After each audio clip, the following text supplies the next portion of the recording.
تمام تعریفیں اللہ تعالیٰ جل مجدہ الکریم کے لیے، درود و سلام نبی اکرم مجسم شفیع معجزات احمد مصطفیٰ جناب حضرت محمد مصطفیٰ صلی اللہ تعالیٰ علیہ وسلم کی ذات والا صفات کے لیے حمد و صلاۃ کے بعد، عزیز دوستو، بزرگوں، بھائیوں، انسان کھائے پیے سوئے جاگے تو اس کے جسم کی ضروریات پوری ہوتی ہیں، لیکن جب وہ اللہ کا ذکر کرتا ہے، نماز پڑھتا ہے، دعا مانگتا ہے، استغفار پڑھتا ہے، درود و سلام کی قدریں پیش کرتا ہے، تو پھر اس کی روحانی ضروریات پوری ہوتی ہیں۔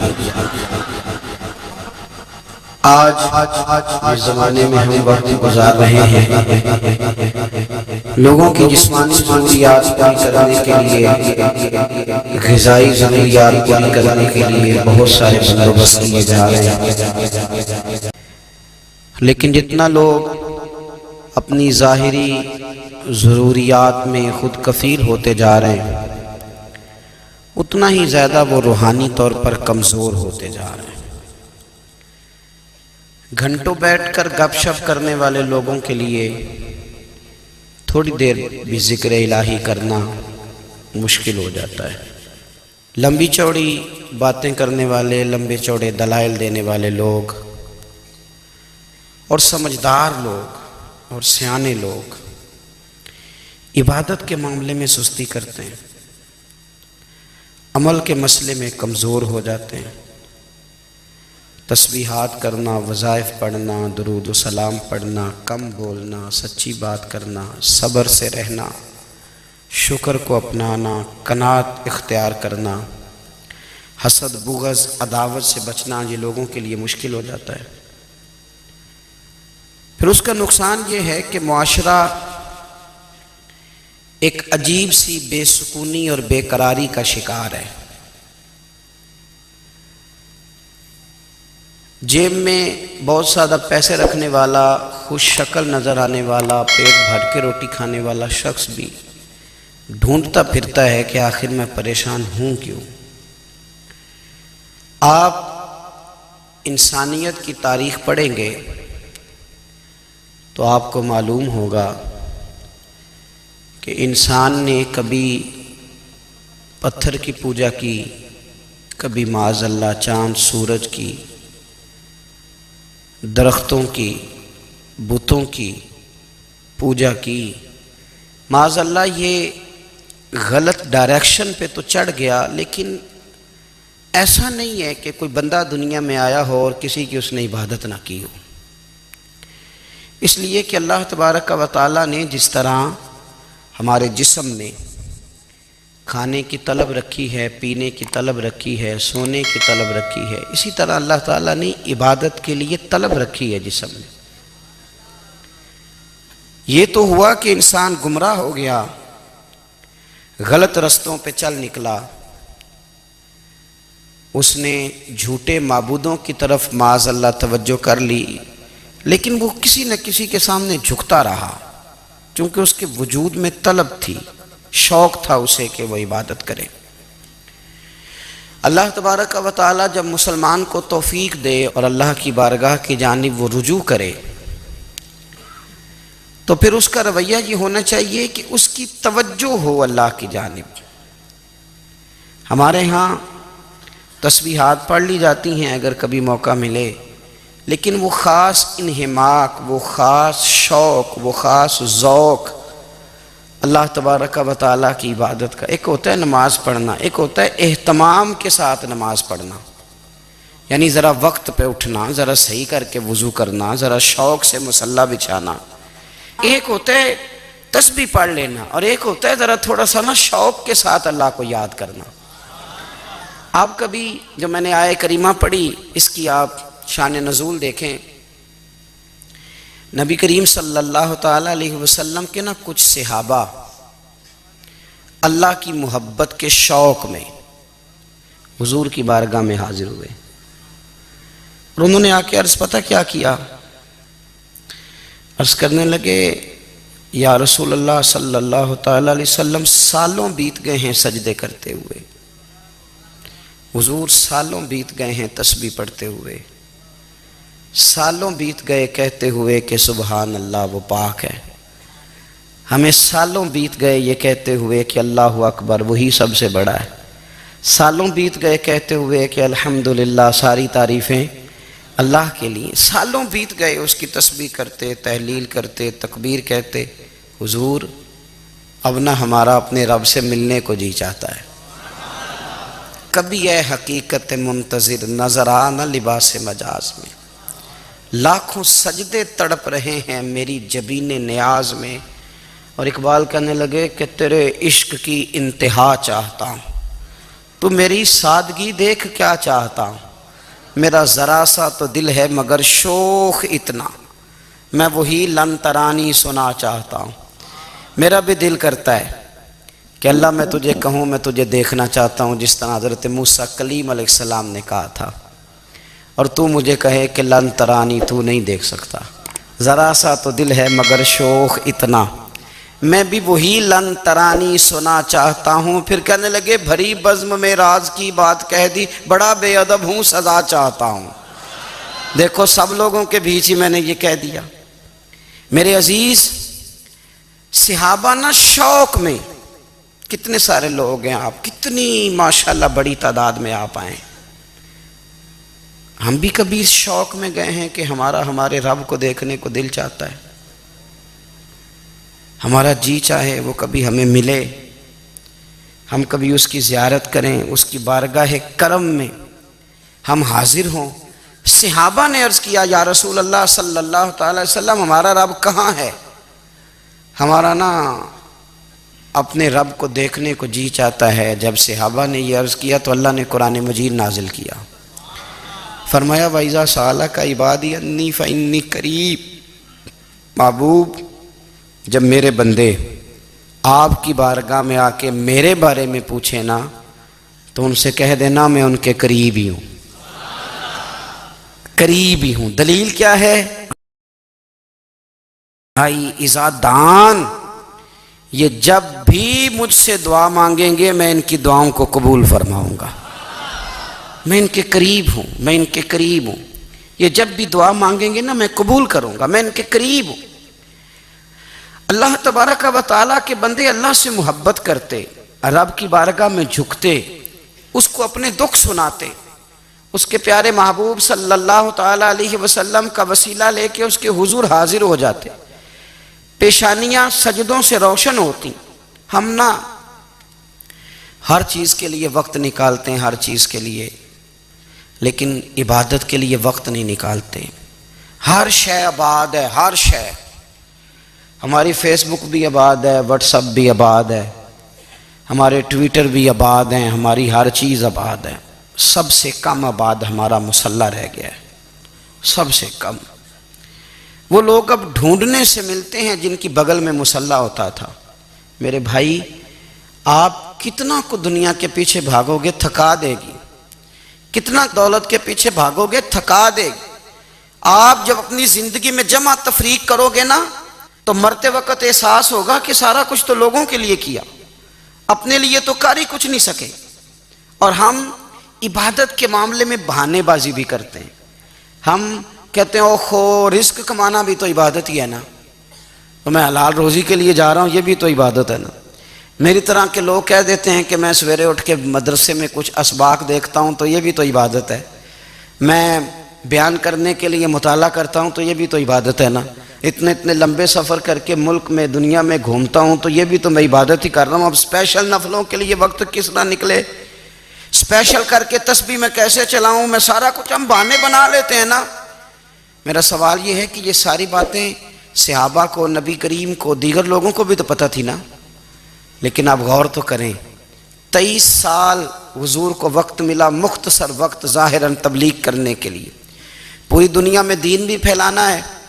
گھر میں 11 ازواج ہے، 4 بیٹیاں ہیں، ان کی اولادیں، سارے کام کاج بھی دیکھنے ہیں، لیکن سیدہ طیبہ طاہرہ حضرت عائشہ صدیقہ رضی اللہ تعالیٰ عنہ فرماتی ہیں سارا دن تبلیغ کرتے، ہر غلام کے دکھ سنتے، گھر میں آتے تو اپنے گھر والوں کا خیال کرتے، کام میں ہمارا ہاتھ بٹاتے۔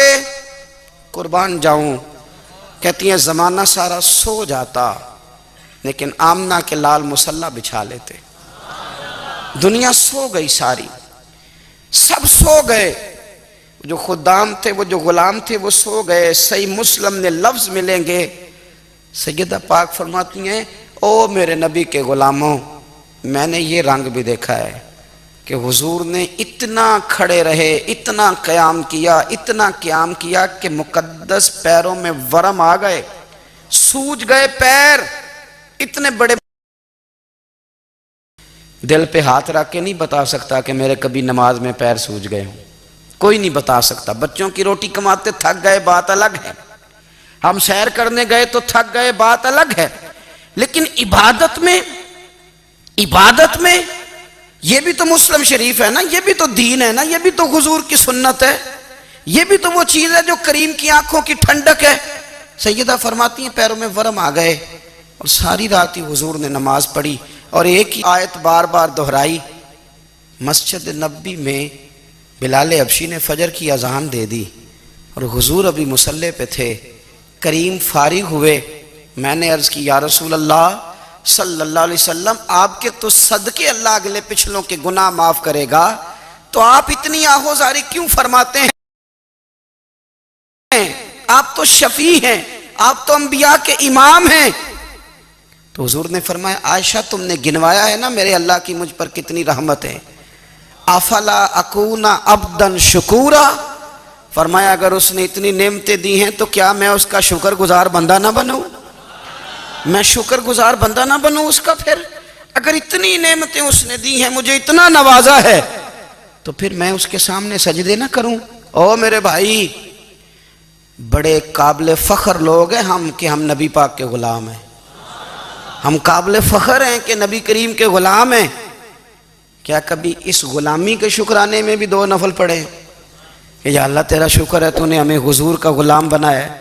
یاد رکھیں کہ اپنی روحانی زندگی کو آباد کریں، استغفار پڑھیں، تسبیحات کریں۔ حضرت عبداللہ ابن عمر رضی اللہ تعالیٰ عنہ حضرت عمر کے صاحبزادے، مکہ مکرمہ میں ان کی قبر ہے۔ میں نے جب انہیں پڑھا تو مجھے ان سے بڑا پیار ہو گیا، لیکن آپ کو پتہ ہے وہاں جا کے کسی شخص کا مزار تلاش کرنا یا پوچھنا ایک مشکل کام ہوتا ہے۔ تو ایک دفعہ میں مکہ شریف میں حاضر تھا، تو ایک گاڑی والا ڈرائیور مجھے کہنے لگا کہ مولانا میں آپ کو جانتا ہوں، مجھے آپ سے محبت ہے، ایک بات بتاؤں آپ کو؟ میں نے کہا بتاؤ۔ کہنے لگے حضرت عبداللہ ابن عمر کی قبر دیکھنی ہے۔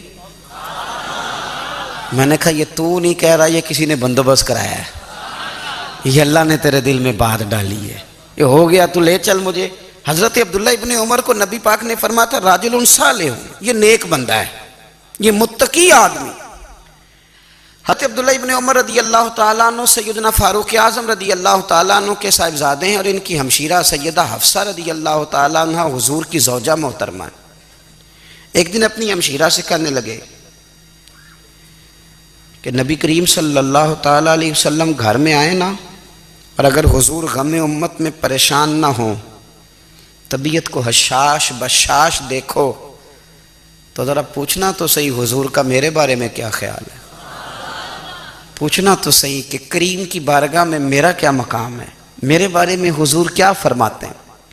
اب بہن کو کام بتائے اور بتائے بھی بھائی، اور پھر بہن وہ کام نہ کرے، یہ تاریخ میں ہوتا نہیں۔ حضرت عمر فاروق رضی اللہ تعالیٰ عنہ کی صاحبزادی ام المومنین رضی اللہ تعالیٰ عنہ فرماتی ہیں کہ میں تو بس منتظر تھی، انہوں نے تو کہا تھا نا کہ اگر تم حشاش بشاش دیکھو تو بات کرنا، لیکن حضور تشریف لائے، میری باری تھی، میرے گھر تشریف لائے، کھانا پیش کیا تو فوراً میں نے عرض کی حضور ایک بات پوچھنی تھی۔ تو حضور نے فرمایا پوچھئے۔ میں نے عرض کی حضور میرے بھائی عبداللہ ابن عمر کے بارے میں آپ کا کیا خیال ہے؟ نوجوانوں میری بات پہ غور کرنا، میرے بھائی کے بارے میں آپ کا کیا خیال ہے؟ تو نبی کریم صلی اللہ تعالیٰ علیہ وآلہ وسلم نے میری طرف دیکھا، اور پھر حضور زیر لب تھوڑا مسکرائے، اور بریلی کے امام کہتے ہیں کہ حضور مسکرا دیتے تھے نا تو جو بڑا دکھی ہوتا تھا وہ بھی ہنس پڑتا تھا۔ اب سوال پیدا ہوتا تھا کہ پھر تو اس مسکراہٹ کے لیے انتظار کرنا پڑتا ہوگا کئی مہینے کہ حضور مسکرائیں تو رونے والے ہنسیں، تو اعلیٰ حضرت فرماتے نہیں، انتظار نہیں کرنا پڑتا، یہ مسکراتے رہنا تو حضور کی عادت ہے۔ جس کی تسکین سے روتے ہوئے ہنس پڑے اس تبسم کی عادت پہ لاکھوں سلام، یعنی یہ تو عادت ہے حضور کی مسکراتے رہنا، اس کے لیے انتظار نہیں کرنا پڑتا۔ بھائیو آپ خیال رکھیں گے، غور کریں گے، حضرت عبداللہ ابن عمر رضی اللہ تعالیٰ عنہ کے بارے میں پوچھا تو سیدہ فرماتی ہیں کہ نبی کریم صلی اللہ تعالیٰ علیہ وسلم نہ زیر لب مسکرائے اور فرمائے حفصہ تیرا بھائی ہے تو اچھا، لیکن میں نے سنا ہے کہ عشاء کی نماز پڑھتا ہے تو فجر تک سویا ہی رہتا ہے۔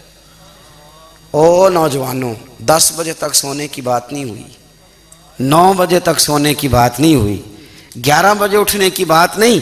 حضور فرمانے لگے میں نے سنا ہے کہ عشاء کی نماز پڑھ کے سو جاتا ہے اور فجر تک سویا ہی رہتا ہے، اسے چاہیے کہ تہجد کے وقت اٹھا کرے، اللہ کی بارگاہ میں حاضر ہوا کرے، آہوزاری کرے، سجدے کرے، عبادت کرے، اٹھتا ہے اور فجر میں جا کے اٹھتا ہے۔ حضرت جناب حفصہ رضی اللہ تعالیٰ عنہ کہتی ہے میں نے جناب عبداللہ ابن عمر کو پیغام دیا اور میں نے کہا میرے جوان بھائی سن، نبی پاک نے فرمایا ہے تو اچھا پر تہجد میں نہیں اٹھتا، نفل نہیں پڑھتا۔ او میری ملت کے جوانوں، مزہ نہیں آ جاتا جب ساری دنیا سوئی ہو، ساری دنیا، اور بستر بھی گرم ہو اور نیند بھی پورا غلبہ کر رہی ہو، اور اچانک گھنٹی بجے دماغ میں، آنکھ کھلے، گھڑی پہ نظر پڑے، 3:30 4 بجے کا پیغام گھڑی بتائے، اور کوئی چڑھتی جوانی والا اٹھ کے وضو کرے، اور جب وہ مصلی کھول کے بچھائے تو مدینے والے محبوب کہتے ہیں کہ ہر نماز پہ رب ثواب دیتا ہے، اور جو اٹھ کے تہجد کی نماز پڑھے اسے دیکھ کے تو رب مسکراتا ہے، جو اس کی شان کے لائق ہے، جو اس کی شان کے لائق، وہ مسکراتا ہے، خوش ہوتا ہے کہ میرا بندہ تہجد میں اٹھ گیا، وہ مسکراتا ہے۔ کاش ہماری صبحیں کبھی اپنے مالک کے نام ہو جائیں، کاش کے صبح۔ حضرت ابو الحسن رحمۃ اللہ تعالیٰ علیہ حضرت معاذ ابن جبل رضی اللہ تعالیٰ عنہ کے پاس بیٹھا کرتے تھے، فرماتے ہیں ان سے جو پیار بڑھا تو پھر میرا مصلی سے بھی بڑھ گیا۔ تابعین فرماتے ہیں صحابی رسول سے محبت ہوئی تو ذکر سے بھی ہو گئی، پھر درود شریف سے بھی ہو گئی، محبت ان سے بڑھی تو پھر اللہ نے مسجد کا پیار بھی بڑھا دیا۔ آپ فرماتے ہیں کہ میری ہر وقت طبیعت چاہتی تھی کہ بس اللہ اللہ کروں، بس اللہ اللہ کروں، بس نہ میں ذرا تھوڑی جان چھڑاؤں لوگوں سے، کوئی 10 منٹ ملے تو میں کوئی 4 نفل پڑھ لوں، میں تھوڑا سا نہ بچوں لوگوں سے، اور مجھے تسبیح ملے تو میں نہ کوئی 400-500 دفعہ استغفار پڑھوں، سبحان اللہ، الحمدللہ، اللہ اکبر، لا حول ولا قوت الا باللہ، میں نہ تسبیحات پڑھوں۔ فرماتے ہیں کہ بچے تھے گھر میں 6-7، غربت تھی، کام ملتا کوئی نہیں تھا، اور میں کام چور نہیں تھا، کام ڈھونڈتا تھا، پر اللہ کی قدرت کے کام نہیں ملتا تھا۔ فرماتے ہیں کہ میں نے ایک دن اپنی اہلیہ سے کہا کہ آج میں پھر جاتا ہوں کام ڈھونڈنے، تو میری بیوی بڑی فرما بردار تھی، پر اس دن نہ غربت کے ہاتھوں تنگ آ کے کہنے لگی آج نانا کوئی تو چیز لے کے آیا، تو مجھ سے بچوں کی بھوک نہیں دیکھی جاتی، یہ سب روگاں دا روگ محمد جس دا نام غریبی، کنڈ بلا کے لنگ جاندے نہیں دوست یار قریبی، آج نہ کچھ لے کے آیا تو میں بچے لے کے چلی جاؤں گی۔ شیخ فرماتے ہیں کہ میں بڑا پریشان گھر سے نکلا، پر میں نے صبح سے لے کے زور تک کام ڈھونڈا، کام ملا کوئی نہیں، تو میرے دل میں خیال آیا چلو کام نہیں ملتا تو اللہ اللہ تو کرے نا، چلو بندوں کی مزدوری نہیں ملتی تو رب کریم کی عبادت ہی کرتے ہیں۔ فرماتے ہیں کہ میں نے نا فرات کے پانی سے وضو کیا، نہر کے، شدید دھوپ تھی، ساتھ ریت تھی اور ریت تپ رہی تھی، میں نے اپنا رومال وہیں مصلی کے طور پر بچھا لیا، اور فرماتے ہیں کہ زور سے لے کر عصر تک نماز پڑھی، دھوپ بھی پورے زور پہ، پر میرے سجدے کا ذوق بھی پورے زور پہ۔ فرماتے ہیں سورج بھی چمک رہا ہے اور رب کی عبادت کا ذوق بھی پورے زور پہ، میں سجدہ کروں تو پھر میرا اٹھانے کو جی نہ چاہے، میرے استاد لکھا کرتے تھے، یہ ان کا شعر ہے، وہ کہا کرتے تھے مجھے سوز دے، مجھے ساز دے، اور مجھے نیم شب کا نیاز دے، دم سجدہ خود کو میں توڑ دوں، مجھے ایسا ذوق نماز دے۔ اور میں تیری بہار کا پھول ہوں، میں کھلا بھی ہوں تو تیرے لیے، مجھے میری شاخ سے توڑ لے، مجھے اپنی زلف کا ناز دے۔ بھائی فرماتے ہیں کہ عصر تک میں نے نفل پڑھے، دل ڈھلنے لگا، عصر کی نماز پڑھی اور میں وہاں سے چلا۔ اب میں جب نکلنے لگا تو دل میں خیال آیا کہ چھوٹی چھوٹی دیواریں ہیں گھر کی، بغیر کچھ لیے جاؤں گا تو بیوی دور سے دیکھے گی تو شور کرے گی کہ پھر خالی ہاتھ آ گیا ہے۔ کہتے میں نے اپنے اسی رومال میں جس پہ میں نے نماز پڑھی تھی نا، رومال میں کیا دے پنجابی جو صافہ کہتے ہیں، اسی میں نا میں نے کچھ ریت بھر لی کہ وہ دور سے دیکھے گی تو سمجھے گی کچھ لے کے آیا ہے، چلو جا کے اسے بتا دوں گا کہ آج پھر مزدوری نہیں ملی۔ کہتے ہیں وہ ریت لے کر جب میں گھر میں گیا تو پہلے بیوی دروازے پہ کھڑی ہوتی تھی، پوچھتی تھی خالی ہاتھ آ گئے ہو؟ آج میں نے دیکھا تو ہے ہی کوئی نہیں۔ فرماتے ہیں میں اندر داخل ہوا، سلام لیے، کونے میں نے وہ رومال رکھ دیا اور میں نے آواز دی کہ بھلی مانس کہاں ہو؟ تو وہ کہنے لگی آپ منہ ہاتھ دھو لیں، میں روٹی لے کے آئی۔ میں نے کہا روٹی کہاں سے آ گئی؟ یہاں تو کئی دنوں کے فاقے، تو کئی دنوں کی غربت ہے، یہاں تو اس گھر میں تو فقیری ہے۔ فرماتے ہیں کہ وہ روٹی لے کے آئی اور اس وقت کی جو موجودہ نعمتیں تھیں، سمجھ لیں سلاد، اچار، ہر چیز ساتھ لائی۔ میں نے کہا کہ بچے کہاں گئے؟ کہنے لگی وہ کھانا کھا کے کھیلنے گئے، آپ کھانا کھا لیں آ جاتے۔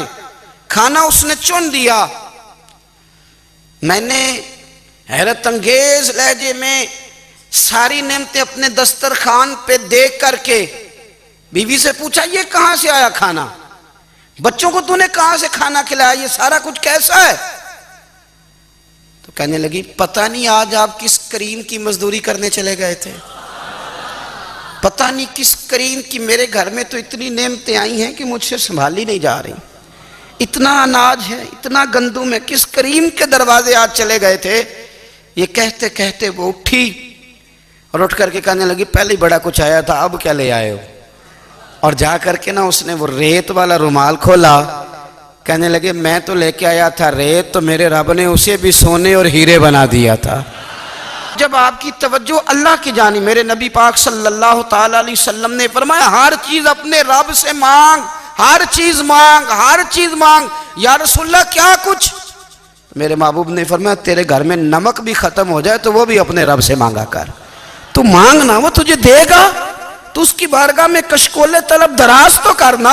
اور ترمذی شریف میں عجیب لفظ ہیں، رسول کائنات نے فرمایا، رب کریم فرماتے ہیں جب میرا بندہ ہاتھ اٹھاتا ہے نا تو مجھے حیا آتی ہے کہ میں خالی کیسے لوٹا دوں اس کے، اتنے بڑے بادشاہ کی بارگاہ میں۔ او بھائی لوگوں سے عزتیں تلاش کرتے ہو تو وہ کیا تمہیں عزت دیں گے؟ وہ تو کل اچھا کہتے ہیں پرسوں برا کہنے لگ جاتے ہیں۔ لوگوں کے سامنے گڈ بک میں آنا چاہو گے تو وہ تو سویرے تمہارے بارے میں کچھ کہیں گے، شام کچھ اور کہیں گے۔ اپنی روحانی زندگی آباد کریں، اپنے مسلح کو وقت دیں، اور دنیا سے چھپ کر اس موبائل کو بند کر کے اور اپنے آپ سے بھی چھپ کے اور تنہا ہو کے چھپا کے سارا کچھ اپنے آنسو اپنے رب کی بارگاہ میں پیش کریں، اس کے حضور حاضری دیں۔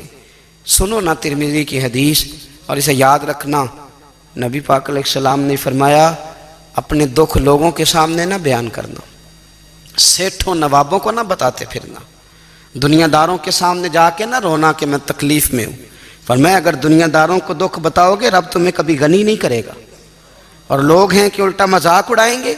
آپ کی جس سے بڑی پکی یاری ہے نا، پکی، وہ تب تک پکی ہے جب تک آپ نے 50,000 مانگا نہیں، اور جس وقت آپ نے کہہ دیا کہ میں مجبور ہوں میری مدد کر تو پھر ختم ہو گئی دوستی۔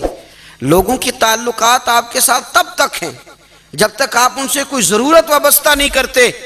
کریم محبوب فرمانے لگے بندوں کے سامنے دکھ نہ بیان کرنا، اللہ تجھے کبھی غنی نہیں کرے گا، تو اپنے دکھ اپنے رب کو بتا، تو دعائیں مانگ، تو اس کی بارگاہ میں حاضر ہو، تو اس کے حضور عرض کر۔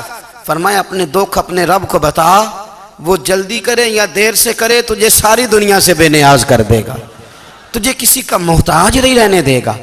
اپنے مسلح کو، اپنی دعاؤں کو. ایک بزرگ فرماتے ہیں میں نے دعا مانگنے کا طریقہ اپنی بیوی سے سیکھا. دعا مانگنے کا طریقہ اپنی، سیکھنے والے تو اپنے بچوں سے بھی سیکھ لیتے ہیں، سیکھنے والے تو ہر ایک سے سیکھتے ہیں. وہ کہتے ہیں میں نے دعا مانگنے کا سلیقہ اپنی بیوی سے سیکھا ہے. حضرت وہ کس طرح؟ فرمانے لگے میری بیوی نے نا مجھے کوئی کام بتایا، کچھ پیسوں کی ضرورت کے لیے کہا، تو میں نے اسے کہا کہ بھئی ابھی میرے پاس نہیں ہے، کچھ دنوں میں آتے ہیں تو میں دے دوں گا.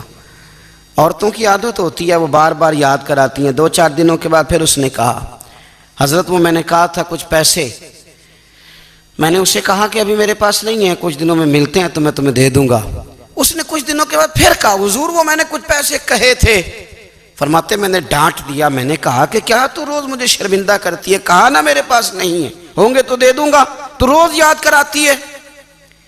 فرماتے ہیں اس نے پہلے تو میری ڈانٹ کو سہا، پھر میرے سخت جملوں نے اس کی آنکھوں میں آنسو پیدا کر دیے، پھر اس نے اپنے آنچل میں اپنے اس دکھ کو سمیٹا، اور پھر اس نے ایک جملہ کہا تو میں رو پڑا اور مجھے اپنے رب سے مانگنے کا طریقہ آ گیا.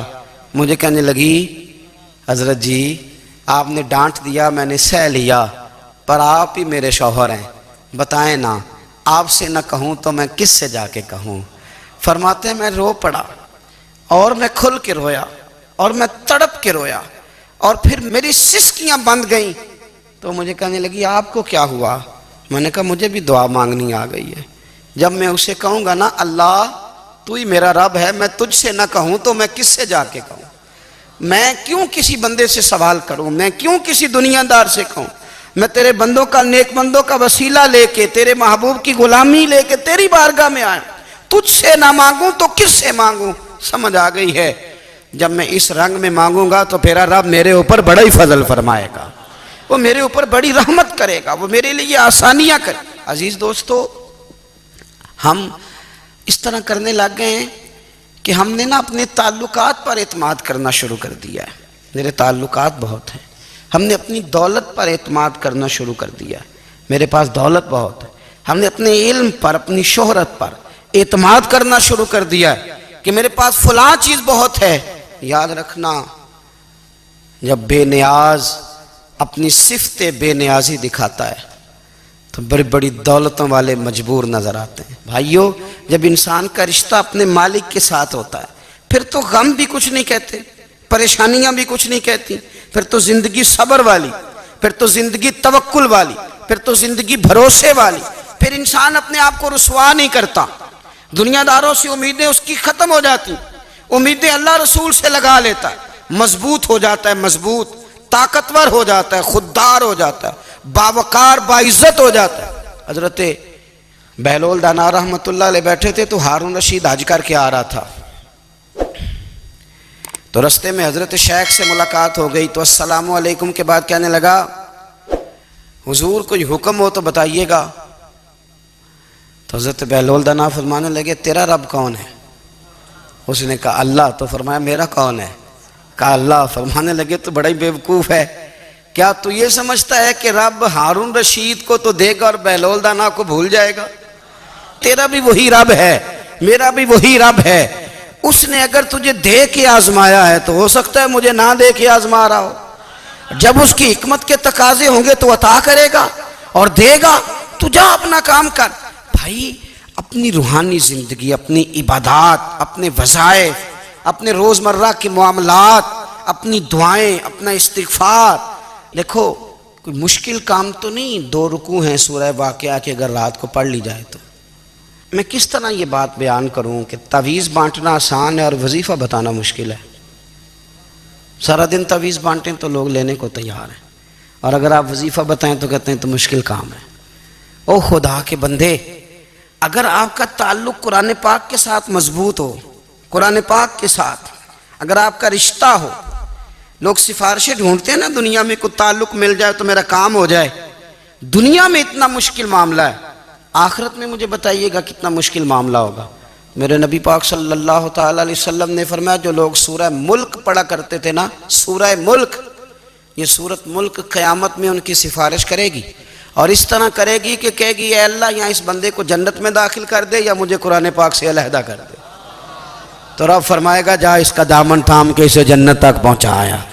آپ بات کو سمجھیں، جب آپ کے تعلقات اپنے معاملات کے ساتھ مضبوط ہوں گے، یہ نبی کریم نے وعدہ کیا ہے کہ تو سورت واقعہ پڑھ تیرے گھر میں فاقہ نہیں آئے گا۔ حضرت عبداللہ ابن مسعود رضی اللہ تعالیٰ عنہ بیمار تھے تو حضرت عثمان غنی رضی اللہ تعالیٰ عنہ تیمارداری کے لیے تشریف لے گئے اور جا کر کے کہا کہ آپ بڑے بیمار ہیں، آپ کی بیٹیاں زیادہ ہیں، میں چاہتا ہوں کہ خزانے میں سے کچھ مدد کروں۔ تو سیدنا عبداللہ ابن مسعود رضی اللہ تعالیٰ عنہ اٹھ کے بیٹھ گئے اور کہنے لگے امیر المومنین، اللہ آپ کو میری طرف سے میری بیٹیوں کی طرف سے بہتر صلہ دے، میری بیٹیوں کو کسی خزانے کی ضرورت نہیں، میں نے انہیں خزانہ دے دیا ہے۔ کہا جناب آپ نے کون سا خزانہ دیا ہے، میں آپ کے مالی معاملات کو جانتا ہوں۔ تو فرمانے لگے امیر المومنین، میرے نبی کریم نے فرمایا ہے جو سورت واقعہ پڑھے اسے کبھی فاقہ نہیں آتا، میں نے بیٹیوں کو یاد کرا دی ہے، یہ خزانہ میں نے انہیں دے دیا ہے۔ وہ سارے والدین سنیں جو بیٹیوں کے لیے پریشان رہتے ہیں۔ حضرت عبداللہ ابن مسعود نصیحت کر رہے ہیں، فرمانے لگے میں نے سورت واقعہ یاد بھی کرا دی ہے، پڑھنے کی عادت بھی ڈال دی ہے۔ حضور نے فرمایا ہے جو سورت واقعہ پڑھے اس سے فاقہ نہیں آتا۔ کہنے لگے چاند تو اپنی جگہ چھوڑ سکتا ہے، سورج گر سکتا ہے، تارے ٹوٹ سکتے ہیں، پر مدینے والے رسول کی بات غلط نہیں ہو سکتی۔ حضور نے فرمایا فاقہ نہیں آئے گا تو انشاءاللہ کبھی بھی نہیں آئے گا۔ کرنے کا کام یہ ہے کہ ہم اپنے معاملات، اپنی عبادات، اپنی دعائیں کبھی 10 منٹ عادت ہو جائے نا دعا مانگنے کی علیحدہ سے رات کو۔ حضور نے فرمایا جو فرض نماز کے بعد دعا مانگے اللہ اس کی قبول کر لیتا ہے۔ نبی پاک صلی اللہ تعالیٰ علیہ وسلم نے فرمایا اللہ مسافر کی دعا قبول فرماتا ہے۔ حضور نے فرمایا اللہ مظلوم کی دعا قبول فرماتا ہے۔ حضور نے فرمایا بیمار سے دعا کراؤ اللہ اس کی دعا قبول فرماتا ہے۔ میرے نبی پاک نے فرمایا ماں باپ جب بھی اولاد کے لیے ہاتھ اٹھائیں، ویسے تے بلے شاہ تو آسمانی اڈدیاں ہی پھڑ دیں، جڑا گھر بیٹھا انہوں بڑھیا ہی نہیں۔ حضور فرمانے لگے ماں باپ جب بھی اولاد کے لیے دعا فرمائیں اللہ ان کی دعا کو قبول کرتا ہے۔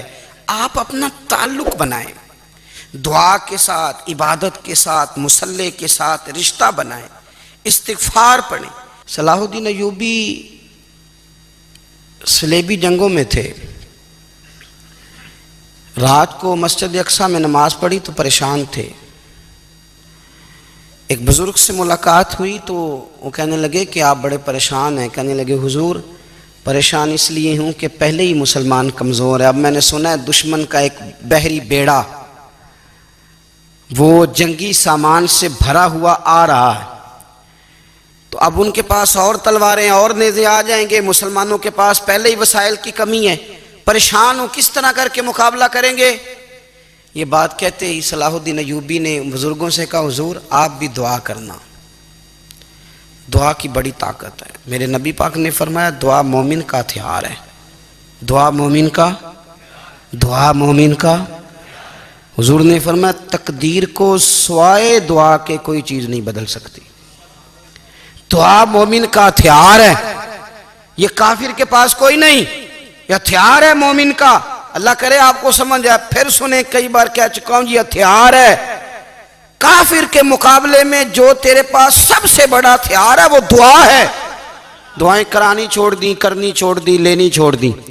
حضرت سیدنا انس بن مالک رضی اللہ تعالیٰ عنہ فرمایا کرتے تھے میں نے وہ رنگ دیکھا ہے جب حضور دعا مانگتے تھے اور حضور کی مقدس آنکھوں میں آنسو بھی ساتھ ہی بہا کرتے تھے، میں نے وہ انداز دیکھا ہے۔ تو صلاح الدین ایوبی بزرگ سے کہنے لگے آپ بھی دعا کیجیے، اور خود رونے لگے اور سر سجدے میں رکھ کے رونے لگے، اور عشاء سے لے کر فجر تک روئے، خوب روئے۔ صبح وہ بزرگ آئے تو صلاح الدین ایوبی کا خوبصورت اور ہنستا ہوا چہرہ دیکھا، کہنے لگے آپ بڑے خوش ہیں، رات تو میں نے بڑے روتے ہوئے دیکھا تھا۔ تو کہنے لگے حضور وہ جو بحری بیڑا آ رہا تھا نا وہ پانی میں ڈوب گیا ہے، اب وہ نہیں آ رہا، ابھی خبر آئی ہے تو میں بڑا خوش ہوں۔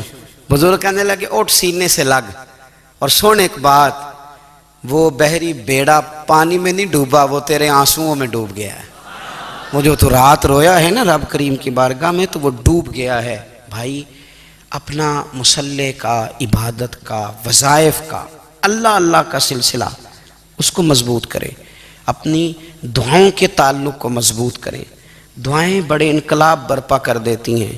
ہم تھوڑے تھوڑے نا جب سے خشک ہوئے ہیں نا، خشک، اور میری تو جماعت ہی صوفیاء کی جماعت تھی، ہم تو داتا علی اجمیری کی جماعت سے، ہم تو خواجہ اجمیری کی جماعت سے، ہم تو شیخ احمد فاروق سرہندی کی جماعت سے، ہم تو صوفیاء کی جماعت۔ ہماری جماعت نے بھی وہ تعلق جو ہمارے بزرگوں نے بنایا تھا۔ بزرگ اللہ کے قریب کیسے جاتا ہے؟ ہمارے یہاں نا بہت سارے لوگ کہتے ہیں جی نظر ہو گئی تو کام ہو گیا۔ بھئی جو بخاری مسلم میں طریقہ ہے نا اللہ کا قرب پانے کا، وہ تو نفل ہے۔ نبی کریم علیہ السلام نے فرمایا بندہ نفلوں کے ذریعے رب کے قریب جاتا ہے، اور اتنا قریب جاتا ہے کہ پھر اللہ اس کی زبان بن جاتا ہے، اللہ اس کی آنکھیں بن جاتا ہے، کان بن جاتا ہے، ہاتھ اور پیر بن جاتا ہے۔ تو یہ تو عبادت ہے، یہ تو اللہ کی بارگاہ کی حاضری ہے جو آپ کو اللہ کے قریب کرے گی۔ تو اپنے نماز کو اہمیت دے کے ادا کریں، نمازیں موبائل بند کر کے ادا کریں۔ لیکن نا کچھ لوگ کہتے ہیں مجھے ٹائم نہیں ملتا نماز کا، تو میں کہتا ہوں یہ آپ نے بڑی جرت کی بات کی ہے۔ مجھے کو میرا پیر بھائی کہہ دینا میرے پاس ٹائم نہیں آپ کو ملنے کا، تو میں کہتا ہوں آج کے بعد آنا ہی نہ۔ تو کیا سمجھتا ہے، تو بہت بڑا آدمی ہے، تیرے پاس ٹائم نہیں ہے اور ہمیں ملنے کا ٹائم، موج کر۔ تو آپ نے اللہ رسول کو کہہ دیا ٹائم نہیں۔ اور عجیب فلسفہ ہے نا، کہا جائے نماز پڑھنے آؤ تو کہتے ہیں کپڑے ٹھیک نہیں، اور کہا جائے کہ آؤ ذرا دعوت پہ چلیں تو کہتے ہیں 1 منٹ ٹھہر میں کپڑے بدل کے آیا۔ نماز کے لیے کہا تو کہتا ٹھیک نہیں، دعوت کے لیے کہا تو کہتا میں ذرا تیاری کر لوں، یوں جانا مناسب نہیں۔ یہ معاملہ ٹھیک نہیں۔ رب تو فرماتا ہے کہ جب تو مسجد میں آ تو زینت اختیار کر کے آ، خوب ذوق سے دعا مانگیں، خوب شوق سے نماز پڑھیں، خوب استغفار کا مزاج بنائیں۔ آپ لوگوں کے بیچ رہ کے سوکھ حاصل کرنا چاہتے ہیں، لیکن آپ کو پتہ ہے کئی مہینے غار حرا میں رہنا بھی مدینے والے محبوب کا طریقہ ہے۔ ہر سال اعتکاف بیٹھنا الگ سے، یہ بھی حضور کا طریقہ ہے۔ مسجد نبوی کے اندر دروازہ کھلتا تھا نبی کریم کا، پر گھر کے اندر نفل پڑھے نبی پاک، اور حضور فرماتے ہیں کچھ نفل نماز گھر میں بھی پڑھا کرو، گھر کو قبرستان نہ بناؤ۔ ہمارا گھر اللہ کے ذکر سے آباد ہوگا۔ اگر ہم نماز پڑھیں گے نا، میں جب سنت پڑھنے کے لیے گھر میں کھڑا ہوتا ہوں تو میرا جو 2.5-3 سال کا بیٹا ہے نا، وہ بھی میرے ساتھ نماز پڑھنی شروع کر دے۔ اسے پتہ کوئی نہیں نماز کیا ہوتی ہے، لیکن وہ بھی نا سجدہ نہ بھی کرنا ہے تو ساتھ لیٹ ضرور جاتا ہے۔ پتہ چلا بچے لیکچر دینے سے نماز نہیں پڑھتے، نماز شروع کر دیں تو بچے بھی شروع کر دیتے ہیں۔ ہم جب پریشان ہوتے ہیں تو لیکچر دیتے ہیں، تو لیکچر تو باہر شاید چل جائے، گھر میں کیسے چلے گا؟ گھر میں تو عمل چلے گا۔ تو میرے عزیز، آج کے اس روحانی اجتماع میں ہمارے دوستوں نے جو محنت کی، ہم نے بار بار اپنی نیت سے پوچھا خدا ہمیں معاف کرے اگر کوئی ذاتی شہرت ہے، کوئی ہمارے ذاتی مفادات ہیں، رب ہمیں ہدایت دے۔ ہماری یہ خواہش تھی کہ روحانی اجتماع ہمیں تھوڑا سا اللہ اور اس کے رسول کے جانب مائل کرے، کچھ ہمارا رشتہ مصلی کے ساتھ مضبوط کرے۔